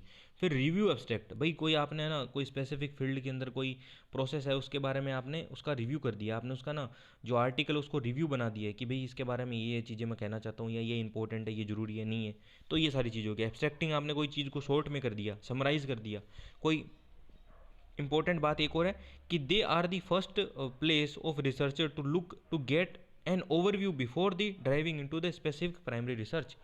मान लो कोई रिसर्चर, उसको रिसर्च करनी है, तो क्या वो इन्फॉर्मेशन उसके लिए आवश्यक, मतलब सही रहेगी या नहीं सही रहेगी, वो डिसाइड करने के लिए वो सेकेंडरी सोर्स पढ़ता है पहले। सेकेंडरी सोर्स में एब्स्ट्रैक्ट देखता है, उसको कोई किताब पढ़नी है जो कि आइंस्टाइन की रिलेटिविटी थ्योरी के ऊपर मान लो है, तो वो सीधा जाएगा सेकेंडरी सोर्स की, उसका एब्स्ट्रैक्ट देखेगा, ऊपर ऊपर से पढ़ेगा कि हाँ यार ये मेरे रिसर्च से रिलेटेड है। फिर वो प्राइमरी पे जाएगा, जो आइंस्टाइन ने खुद ने लिखी थी वो किताब लिखेगा, देखेगा और उसको पढ़ेगा। तो ये कुछ आगे इंपॉर्टेंट चीज़ें। फिर चलते हैं नेक्स्ट क्वेश्चन, जो आपका लास्ट क्वेश्चन है उसके ऊपर, कि explain the need and importance of SDI. भाई मैंने आपको क्या बोला था कि आपके सीएएस भी आ जाएगा, करंट अवेयरनेस सर्विस भी आ जाएगा, एसडीआई भी आ जाएगा, प्राइमरी सेकेंडरी टर्शरी भी आ जाएगा, लॉन्ग रेंज भी आ जाएगा, शॉर्ट रेंज भी आ जाएगा, रेडी रेफरेंस भी आ जाएगा। ये सारे कुछ कुछ इंपॉर्टेंट चीज़ें हैं, इनसे क्वेश्चन पक्का आएगा। जो मैंने आपको अभी 3-4 टॉपिक के नाम लिए, उन सब से एक दो क्वेश्चन मिलेगा। सी सेक्शन में तो आपको 3-4 क्वेश्चन मिलेंगे, देख लेना आप, चारों इन्हीं से मिल जाएंगे आपको। फिर चलते हैं एसडीए के ऊपर। Discuss the different step of selective discrimination information. भाई इसके क्या क्या स्टेप होते हैं और इसके बारे में बात करते हैं। पहली बात तो इसकी फुल फॉर्म देख लो आप, इंग्लिश हो चाहे हिंदी हो, यही लिख के आनी है, सेलेक्टिव डिस्क्रिमिनेशन ऑफ इन्फॉर्मेशन, यही स्पेलिंग के साथ में यही चीज़ लिख के आनी है। ये एक पर्सनलाइज इन्फॉर्मेशन सर्विस होती है कि हर एक अलग अलग इंसान को पर्सनलाइज मिलती है वो, कि जैसे मुझे है इन्फॉर्मेशन चाहिए तो वो मुझे अलग मिलेगी कुछ। अगर कोई है ना दूसरे फील्ड का कोई इंसान है, कोई मैथमेटिकल फील्ड का, तो उसे उससे रिलेटेड इन्फॉर्मेशन मिलेगी। मैं लाइब्रेरी साइंस के बारे में कुछ पढ़ रहा हूँ तो मेरे को लाइब्रेरी साइंस से इन्फॉर्मेशन रिलेटेड मिलेगी। इसके बारे में फर्स्ट जो डेवलप किया था वो एच पी लुहान ने किया था 1958 के अंदर। एच पी लुहान 1958 के अंदर, इसका नाम याद रखना, लिख के आना आपको, एच पी लुहान। फिर it delivers only A relevant information जो कि स्पेसिफिक यूज़र बेस्ड होती है, उनके इंटरेस्ट के अकॉर्डिंग होती है। पहले देख लेते हैं कि यूज़र के इंटरेस्ट के अकॉर्डिंग कैसे होती है, कैसे दिया जाता है। तो इसमें देखो पहली बात तो save research from information overload, कि बहुत सारी है ना हज़ारों किताबें जनरल रिसर्च है तो वो नहीं चाहिए। जो यूज़र के रिलेटेड है ना 5 टॉपिक या 5 आर्टिकल है उसे वही चाहिए तो उसको वही प्रोवाइड करते हैं। आप इसके स्टेप समझो, पूरा समझ आ जाएगा कैसे कैसे क्या प्रक्रिया होती है। पहले बनाते हैं यूज़र की प्रोफाइल। मैं लाइब्रेरी के अंदर गया, मेरा नाम डाला, पता डाला, ये प्रोफाइल डाली, पूछते हैं आपसे कि कौन से सब्जेक्ट में आपको इंटरेस्ट है, कौन से यूज़र के इंटरेस्ट हैं, कौन से इंटरेस्टिंग कीवर्ड हैं, कि भाई library science, library and information science. मैंने उनको बताया कि रंगनाथन, उनको मैंने बताया कि मेलविल डेवी, ये सारे मैंने उनको कीवर्ड बताए। अब दूसरा काम क्या होगा, documentation profile creation, indexing combining the document article using A same keyword. भाई ऐसी इंडेक्सिंग बनाना जिससे जो मैंने कीवर्ड बताएं वो भी उनमें से निकल के आ सकें। मतलब जो भी उनके पास डॉक्यूमेंट आ रहे हैं उनकी भी कीवर्ड बना देते हैं वो। कोई बुक आ गई, library in modern India, modern India की लाइब्रेरी, तो उन्होंने लाइब्रेरी वर्ड निकाला बाहर, उनकी इंडेक्सिंग कर दी, तो उन्हें और मेरा जो लाइब्रेरी वर्ड था वो और वो वाला लाइब्रेरी वर्ड मैच हो गया। तो तीसरा वर्ड क्या, तीसरा स्टेज क्या है, मैचिंग। भाई कंप्यूटर से है ना, और स्टाफ का जो यूज़र प्रोफाइल है और जो डॉक्यूमेंट की प्रोफाइल है दोनों को मैच किया जाता है। पहले यूज़र की प्रोफाइल बनती है, फिर जो बुक आ रही है, डॉक्यूमेंट आ रही है, उनकी प्रोफाइल होती है, जो उनके जो कीवर्ड होते हैं वो और जो मैंने कीवर्ड बताए वो दोनों को किया जाता है मैच। 3 में होती है मैचिंग, तीसरे स्टेज में। फिर चौथे में होता है नोटिफिकेशन। मैच अगर मिल गया है ना तो नोटिफिकेशन भेज दिया जाता है, एक सेंड कर दिया जाता है यूज़र को स्पेशली, कि मैंने प्रोफाइल, मेरी प्रोफाइल बन रखी है लाइब्रेरी के पोर्टल पे, तो उस पोर्टल पे सीधा मेरे को इन्फॉर्मेशन आ जाएगी। आरएसएस फीड की तरह कॉमन नहीं है वो, मेरे को पर्सनलाइज मेरे ही इनबॉक्स में मिलेगी या मेरे को मेल में मिल जाएगी वो इन्फॉर्मेशन। तो नोटिफिकेशन भेज दिया जाता है। उसके बाद में जो ये पांचवा जो जो स्टेज है ना फीडबैक वाला, वो करंट अवेयरनेस सर्विस में नहीं होता। मतलब फीडबैक की तो बात ही नहीं है कहीं पे, स्टेज तो ये वाले सेम नहीं होते उसमें, उसमें अलग प्रोसेस है। पर फीडबैक वाला स्टेज है वो इसमें इंपॉर्टेंट है बहुत ज़्यादा, कि यूज़र से पूछा जाता है कि क्या ये यूज़फुल है, क्या ये यूज़फुल नहीं है, क्या कोई चेंज करना है आपको कीवर्ड के अंदर। मैंने वहाँ पे लिख दिया लाइब्रेरी, सिर्फ मैंने लाइब्रेरी लिखा। अब लाइब्रेरी में कोई भी बुक आ रही है जिसमें लाइब्रेरी टर्म है सारी आ गई, और मैं चाहता हूँ मेरे पे सिर्फ लाइब्रेरी इन्फॉर्मेशन साइंस वाली बुक आए, तो मैं उनको बोलूँगा मेरे लाइब्रेरी टर्म हटा दो प्रोफाइल से, तो वो हटा देंगे। मॉडिफिकेशन ऑफ प्रोफाइल, छठा होता है कि अगर कोई फीडबैक मिला है उसको यूज़ करना और प्रोफाइल को मॉडिफाई करके अपडेट कर देना और एक्यूरेट बना देना। ये आपको समझ आ गया अच्छे से कि कैसे क्या प्रोसेस होता है, कैसे लाइब्रेरी में यूज़ होता है, पूरा ये प्रैक्टिकल चीज़ है, पर आपको मैंने कोशिश हुई है उतने समझाने का किया है।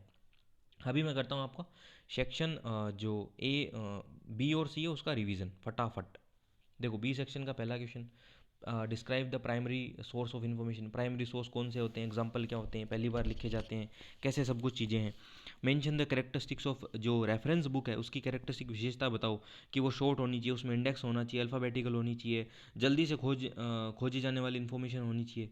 तो वो शॉर्ट एंड स्वीट होनी चाहिए पहली बात। उसकी जो कवर टू कवर उसको पढ़ा नहीं जाता, उसको सीधा जाके कहीं से भी पेज से इन्फॉर्मेशन ली जाती है, तो वैसी कैपेबिलिटी होनी चाहिए। Explain need and usefulness of abstract, भाई कोई सार निकालने उसको सार कैसा होना चाहिए, सार एलिवेंट होना चाहिए, सार जो उसके बारे में ओरिजिनल इन्फॉर्मेशन होती है वो तो कहीं से हटे नहीं, पर जो ज़रूरी चीज़ है उसको सिर्फ वो बता दे, तो ऐसा होना चाहिए सार। फिर होना चाहिए difference between the ready reference service and long range. Long range छोटी होती है, रेडी रेफरेंस बड़ी होती है। लॉन्ग रेंज के अंदर टाइम ज़्यादा लगता है और रेडी रेफरेंस में कम लगता है। वर्ड लिमिट भी लॉन्ग रेंज के अंदर ज़्यादा होती है और रेडी रेफरेंस में कम होती है।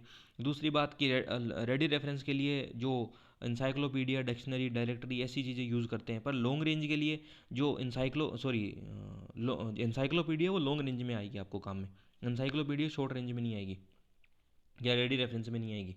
तो ऐसी चीज़ें काम में लेते हैं, कौन से रिसोर्सेज होते हैं यूज़ में लिए जाते हैं।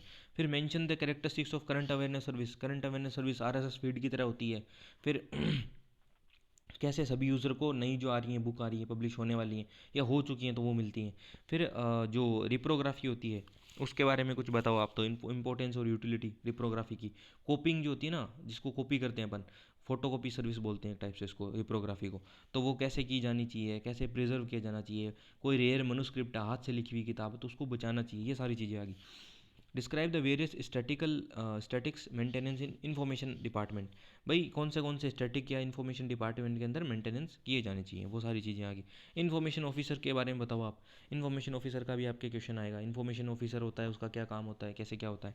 थोड़ा दिमाग पे जोर डालो, सोचने का ट्राई करो। अगला क्वेश्चन क्या डिस्कस किया था, various method tool use in indexing. Indexing के लिए कौन सा होता है, chain PP, pre coordinate, post coordinate, keyword indexing किसने दिया था, चेन इंडेक्सिंग किसने दिया, जो प्रेसिस है वो किसने दिया, पोपसी किसने दिया। सारे याद करो फटाफट, दिमाग में रिपीट करते जाओ। Need and importance of abstracting indexing service. भाई एब्स्ट्रैक्टिंग इंडेक्सिंग की क्या क्या नीड है लाइब्रेरी के अंदर। सार होता है जो इंडेक्सिंग होती है उसकी क्या ज़रूरतें होती हैं, आप बताओ। ये बड़े वाले क्वेश्चन है ना, ये आप बार बार है ना रिवाइज करो दिमाग के अंदर। Categories of information source, 3 category होती हैं, तीनों के बारे में। और सेकेंडरी के बारे में स्पेशली बताओ, ये डिस्कस कर लिया अपन ने। Need and importance of SDA. SDA के बारे में क्या होता है, फीडबैक होता है, सारे स्टेज होते हैं, 5-6 स्टेज होते हैं, सारे स्टेज अच्छे से लिख के आने हैं। ठीक है, ये हो गया सारा इंपॉर्टेंट क्वेश्चन। पीडीएफ मिल जाएगी आपको सॉल्यूशन के लिए। जो BLI 08 है उसका भी मैं करवा दूंगा आपका। लगभग मैं बताता हूँ कि 70-80% पेपर है वो यहीं से आ जाएगा आपको। अच्छे से 3-4 बार इस वीडियो को देख लेना, तैयार कर लेना। ठीक है, तो सब्सक्राइब करते हुए जाना लास्ट में। आप 72% है जो सब्सक्राइब नहीं कर रहे, तो वो करके जाना आपको। ठीक है, मिलते हैं नेक्स्ट वीडियो में, तब तक के लिए जय हिंद।